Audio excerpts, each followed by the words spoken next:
Nace el año pasado con contactos que se generaron aquí en Argentina con gente de la Universidad Nacional de Córdoba que nos comentó de este proyecto y después, bueno, nos fuimos relacionando ya con la gente de UCAR y con Francina, que ella estaba representando la Universidad de Illinois, y de ahí surgió la posibilidad de hacer un convenio de cooperación técnica entre el INTA y el proyecto para que el INTA pudiera ser el receptáculo de parte de la logística instalada y también en ese contexto se propuso el trabajo de nuestros técnicos en algunas cuestiones puntuales que, como dijo Francina antes y les va a comentar Pablo, tiene que ver con cuestiones más específicas de nuestra región, el tema de napas y la influencia en este tipo de trabajos, dentro obviamente de un marco mucho más grande que es el proyecto Relámpago que les explicaba recién Francina y David. Pero básicamente desde lo institucional nosotros utilizamos un instrumento que son los convenios, y que el INTA trabaja en muchos de estos consorcios internacionales, que es un poco la tendencia actual, es decir, estos proyectos, como explicaban antes los chicos, son megaproyectos, en tanto requieren gran cantidad de inversión, gran cantidad de recursos humanos, gran cantidad de conocimiento, con lo cual es imposible llevarlos a cabo desde una entidad sola, aunque sea luz. Se necesitan cooperación, y esto es un ejemplo más de la cooperación internacional que existe en el ámbito de la ciencia y la técnica. Básicamente eso. Bien, y hablando de los técnicos que aporta el INTA, Pablo, bueno, te toca desde el grupo NAPAS o desde la parte de NAPAS en el INTA trabajar en conjunto con el equipo. ¿Qué otros técnicos y qué es lo que van a hacer ustedes? Bueno, dentro de los técnicos involucrados de la experimental y de la agencia de extensión, todos van a participar, no solamente a algunos le tocará participar de manera física, pero luego el resto también participará cuando obtengamos los datos de las estaciones y los datos relevados para discutir y para actuar de agentes de extensión, de difundir esa información. En la actualidad lo que nos toca, es acompañarlos a ellos en la ubicación, en la selección de los lugares específicos para medir. Estas variables se van a medir no solamente en predios o lugares donde generalmente tienen algún efecto de inundación, pero también en algunos otros sectores donde tienen un determinado uso del suelo diferente para poder contrastar dentro de esas variables. En lo que nos respecta a nosotros más precisamente es la variable NAPA, que estas torres no estaban contempladas esa medición, con lo cual en convenio también y concordancia con la gente del Grupo de Estudios Ambientales de San Luis, Joashi Noceto, se implementa también la medición de freatímetro, es decir, la napa freática en cada uno de esos lugares, ¿sí? Como variable también que en realidad es la que nosotros por ahí estamos priorizando en cuanto a variable de ajuste del uso del suelo, y todas estas mediciones que ellos van a hacer con la precisión que ellos van a hacer, que este proyecto dura un año, ¿sí? Durante este año se van a recabar esos datos y se va a poder ajustar muchísimo más estos modelos que ellos estaban nombrando.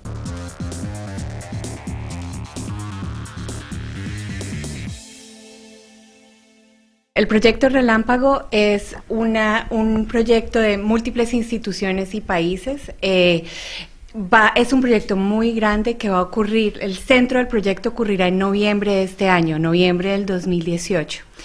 Y el objetivo de este proyecto, que involucra entidades de Estados Unidos, de Argentina y de Brasil, el proyecto grande tiene como objetivo estudiar las tormentas convectivas de mesoescala que se desarrollan aquí en las sierras de Córdoba y migran hacia el este y generan unas de las tormentas convectivas más intensas del mundo.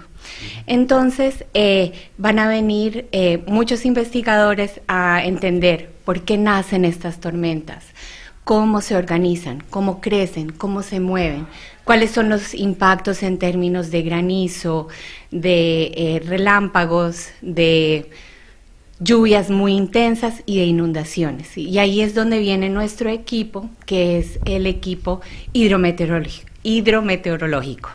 Entonces, David Gochis, que ahorita va a explicar un poco de qué se trata la parte hidrometeorológica y cómo se van a organizar tanto las observaciones como los modelos, porque tenemos dos componentes. Una es esta que estamos haciendo de instalar estaciones por toda la cuenca del río Carcarañá, y vamos a modelarlas también con modelos numéricos que nos van a ayudar a predecir cómo estas tormentas generan tanto caudal como inundaciones. En este caso, ¿cómo se va a hacer esto? Sí, como Francina dice, nuestro trabajo es para estudiar los mecanismos que generan las inundaciones y conexiones entre el suelo, la tierra y el atmosférico, los transferos de energía, que son un parte importante por estas tormentas. Entonces tenemos muchos instrumentos y sensores para medir estas partes del ciclo hidrológico y meteorológico.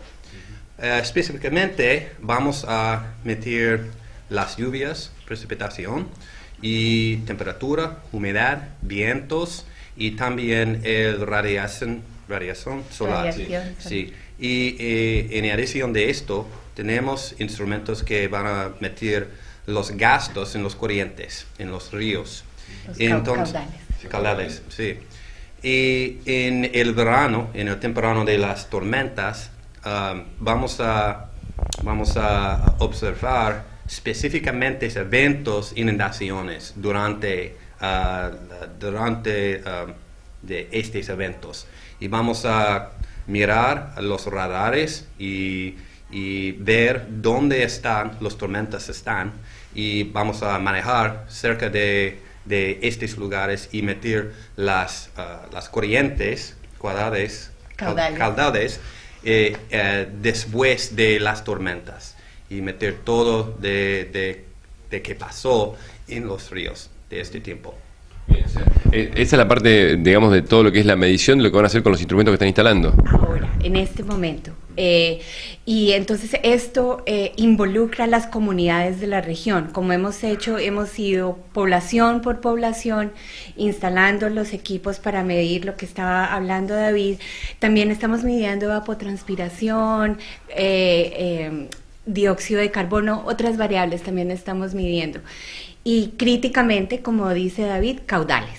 Y eso es lo que vamos a hacer en noviembre con el equipo grande que viene a medir. Entonces, ellos miran la atmósfera, nosotros miramos los ríos. Sí. Aquí se agregan también equipos de featímetro en cada una de las estaciones que ustedes están. Sí, porque los niveles de las napas y cómo han cambiado es algo crítico para las inundaciones. Entonces, eso es lo que estamos tratando también de entender, cómo es el ciclo entero, cómo las inundaciones están ligadas a los cambios en las napas freáticas.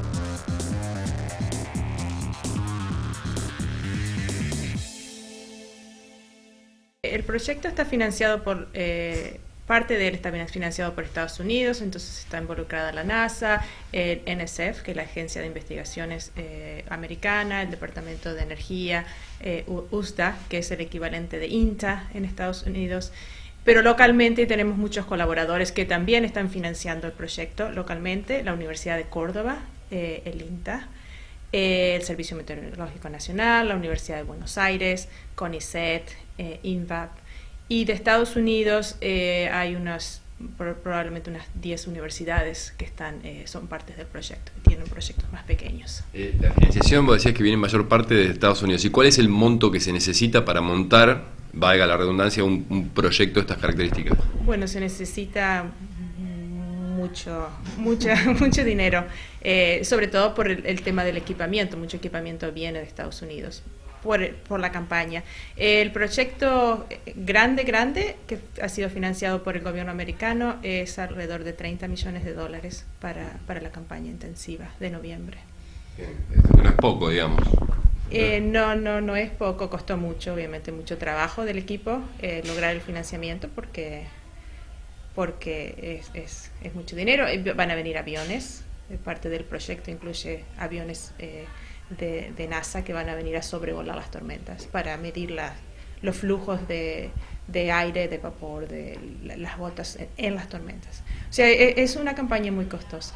Y sin contar los técnicos argentinos o brasileros que participen del proyecto, ¿cuántos son los científicos o investigadores de Estados Unidos que están ligados a estas 10 universidades, NASA, etcétera, que participan? ¿Hay un número o es mucha gente realmente? Muchos, no tengo el número. Sí, más de 100. yo diría entre 100 y 200 personas. Muchos estudiantes están haciendo sus trabajos de doctorado, de maestría, como parte del proyecto. Sí, entre 100 y 200 personas seguro.